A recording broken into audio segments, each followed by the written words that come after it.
দেখছেন মাশফিক হেলালকে প্রতিদিন রাত 10টা 30 মিনিটে আপনাদের সঙ্গে আসি লাইভ নিয়ে বাংলাদেশের সংবাদপত্রগুলো দেখে আপনাদেরকে তথ্য জানানোর চেষ্টা করি যে সংবাদপত্র কি লিখেছে।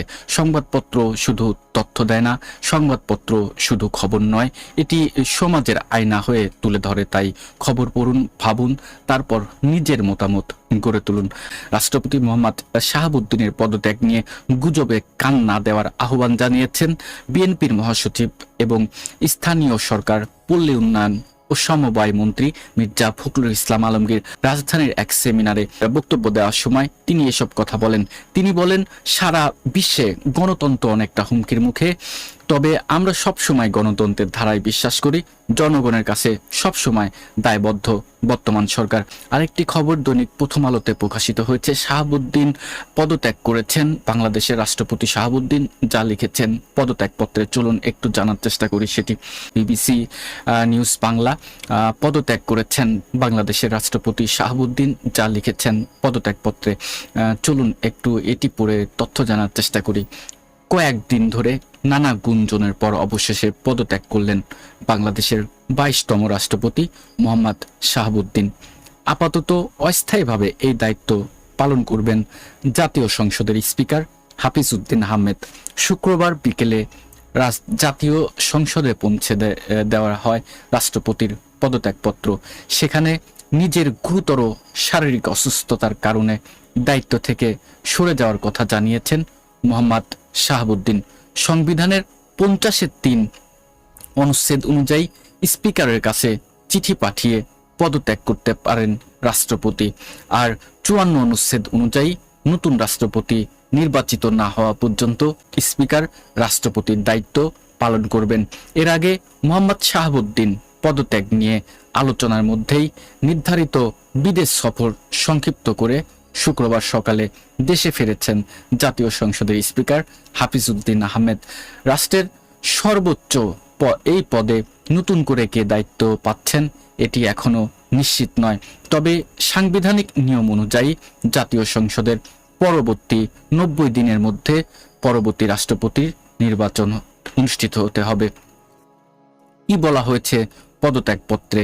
বিভিন্ন ধরনের রোগের কারণে, শারীরিক ও মানসিক অসামর্থ্যতার কারণে রাষ্ট্রপতির মতো গুরুত্বপূর্ণ সাংবিধানিক পদের দায়িত্ব পালন করা সম্ভব হচ্ছে না বলে পদত্যাগপত্রে লিখেছেন মোহাম্মদ শাহাবুদ্দিন। নিষ্ঠা, সততা, সংবিধানের প্রতি পূর্ণ আনুগত্যের সঙ্গে দায়িত্ব পালন করেছেন বলে তিনি উল্লেখ করেছেন। 2024 সালের 5 আগস্ট তৎকালীন সরকারের পতন হলে শাসনতান্ত্রিক ও সাংবিধানিক সংকটের সৃষ্টি হয়। উল্লেখ করে পদত্যাগপত্রে তিনি লেখেন, সাংবিধানিক সংকট থেকে উত্তরণের অভিপ্রায়ে সংবিধানের 106 অনুচ্ছেদ ক্ষমতা বলে আমি রাষ্ট্রপতি হিসেবে বাংলাদেশের সুপ্রিম কোর্টের আপিল বিভাগের মতামত কামনা করি। অতঃপর বাংলাদেশ সুপ্রিম কোর্টের আপিল বিভাগের পরামর্শক্রমে অন্তর্বর্তীকালীন সরকার গঠন করি। অন্তর্বর্তীকালীন সরকার ও রাজনৈতিক দলগুলোর সঙ্গে পরামর্শ করে সংসদ নির্বাচনের আয়োজন করেন। উল্লেখ করে তিনি লিখেছেন, বর্তমানে সরকারি দল ও বিরোধী দল গণতান্ত্রিক চর্চার মধ্যে দিয়ে জাতীয় সংসদে নিজ নিজ দায়িত্ব পালন করছেন। আমার সুদৃঢ় এবং ইতিবাচক ভূমিকার কারণে দেশে কোনো সাংবিধানিক বিপর্যয় ঘটেনি। শুক্রবার বিকেলে 5:30টার দিকে জাতীয় সংসদ ভবনে আয়োজিত সংবাদ সম্মেলনে স্পিকার হাফিজ উদ্দিন আহমেদ তার চিঠির অংশবিশেষ পড়ে শোনান। তিনি জানান, নিজেকে গুরুতর অসুস্থ দাবি করে মোহাম্মদ শাহাবুদ্দিন লিখেছেন, হৃদরোগ, উচ্চ রক্তচাপ, ডায়াবেটিস ও কিডনি জটিলতায় ভুগছেন। আমার হৃদযন্ত্রে বাইপাস সার্জারি হয়েছে। ইদানিং স্বাস্থ্য পরীক্ষায় অটোনমিক নিউরোপ্যাথি নামক রোগ শনাক্ত হয়েছে। এই রোগের কারণে আমি মাঝে মধ্যে ক্ষণিক অচেতন হয়ে যাই।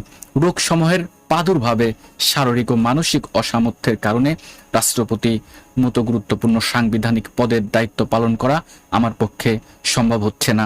আমার দীর্ঘমেয়াদী চিকিৎসার প্রয়োজন।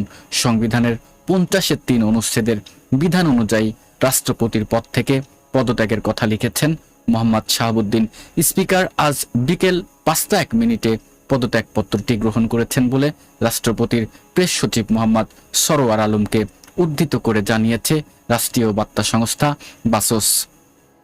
সংবাদ সম্মেলনে স্পিকার বলেন, সংবিধান অনুযায়ী স্পিকার হিসেবে শপথ নেওয়ার পাশাপাশি ভারপ্রাপ্ত রাষ্ট্রপতি হিসেবে শপথ নিয়েছেন তিনি, যার ফলে মোহাম্মদ শাহাবুদ্দিনের পদত্যাগের ফলে পরবর্তী রাষ্ট্রপতি নির্বাচিত হওয়ার আগ পর্যন্ত তিনি ভারপ্রাপ্ত রাষ্ট্রপতি হিসেবে দায়িত্ব পালন করবেন। এই সময় রাষ্ট্রপতির পদত্যাগ নিয়ে কোনো ধরনের বিভ্রান্তি না ছড়ানোর আহ্বান জানান স্পিকার হাফিজ উদ্দিন আহমেদ।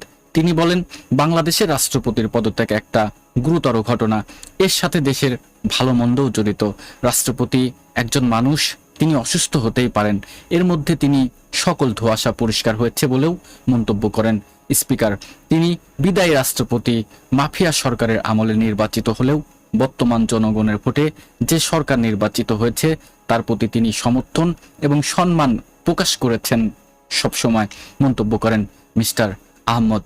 কয়দিন ধরে চলছিল গুঞ্জন, এর মধ্যে বিবিসি থেকে আমি আপনাদেরকে পড়ে শোনাচ্ছিলাম মূলত যে আজকে রাষ্ট্রপতির পদত্যাগপত্রে রাষ্ট্রপতি কি লিখেছেন সেটি আমি আপনাদেরকে তথ্য জানানোর চেষ্টা করছিলাম। আমার কাছে দেশ এবং আন্তর্জাতিক বিভিন্ন রকমের গুরুত্বপূর্ণ কিছু খবর নিয়ে লাইভে আপনাদের সামনে হাজির হয়েছি এবং এটি প্রায় প্রতিদিন রাত 10:30টায় আমি নিয়মিতভাবে লাইভে আসি।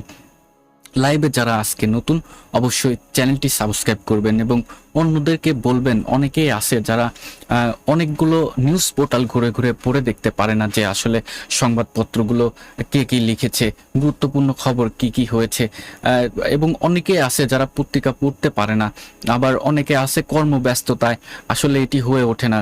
তাদের জন্য আমার এই প্ল্যাটফর্ম। মোহাম্মদ শাহাবুদ্দিন পদত্যাগ সিদ্ধান্তের পাশাপাশি পরবর্তী রাষ্ট্রপতি হিসেবে কে আসছেন তা নিয়ে এখন রাজনীতির মাঠ সরগরম।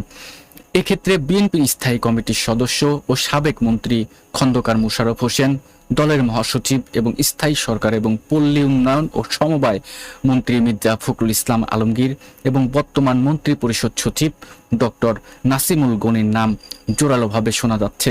তবে সরকার বা বিএনপির শীর্ষ নেতাদের কেউ বিষয়টি নিয়ে সরাসরি কোনো মন্তব্য করছেন না।